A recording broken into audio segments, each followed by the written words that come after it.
many of you know that we are in the middle of a class that we are calling What We Believe? And in that class, we are attempting to summarize 60 of the foundational truths that we believe as Christians. This past week, we put the spotlight on sin and what sin is. The first point that we made is that sin manifests itself as disbelief, specifically disbelief in what God has said. In this aspect, what we mean is that sin is a spiritually illegal act against the infinitely perfect and holy standard of God's moral character. It's an act for which someone will be punished by God. All sin is crime against God, but specifically it is crime against either God's innate, unwritten moral code that He's given to us all in our conscience, or His explicit written moral code given in the Bible. Not everyone has that. But for those with His written law in the Bible, sin is anything that is thought, said, or done, which is different from and even against what God wants or agrees with as revealed in His spoken word, or that would be His written law. Sin is the disbelief that God's way is right and best, and also the belief that my own way or some other way is right and best, and that way will be more pleasurable or more beneficial for me. And this belief then manifests itself in action, which is contrary to what God has said about that very act.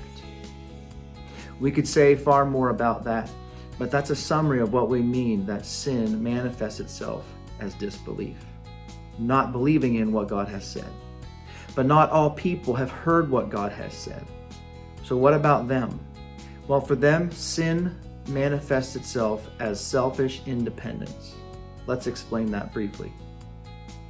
For those who only have God's innate, unwritten moral code on their conscience, or also for those who do have His explicit written moral code in the Bible, for both parties, sin is going against either that written authority or that innate conviction and living independent of it. In this case, sinful actions stem from the disdain of having divine authority over us and the desire to be independent of that authority, whether that authority is innate, revealed to our mind and our conscience and convicts us, or it's explicitly written in the Bible. Now, this kind of independence manifests itself in all sorts of evil behaviors, which are contrary to God's authority over us as revealed in His Word and revealed in His innate moral conviction. So that is sin as well, a selfish independence from God's authority. The final point that we made is that sin also is a missing the mark, or not matching up to God's standard. Let's explain that one briefly. For those who have God's innate, unwritten moral code, that conviction on their heart, or for those who have His explicit written moral code in the Bible, sin is what occurs when either of those groups, with or without the Bible, fails to meet God's moral standard in any way, shape, or form. For either group to be acceptable to God, they would have to meet the mark of God's moral standard in everything, always. Failing to meet God's moral standard in any way, shape, or form, even once, means that you have missed the mark and are not acceptable to God. Furthermore, failing to meet God's moral standard even once means that you deserve the just judgments and the just punishment of God for sin.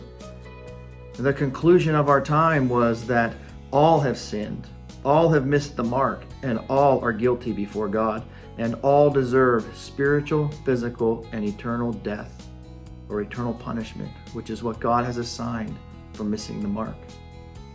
Obviously, this is very serious.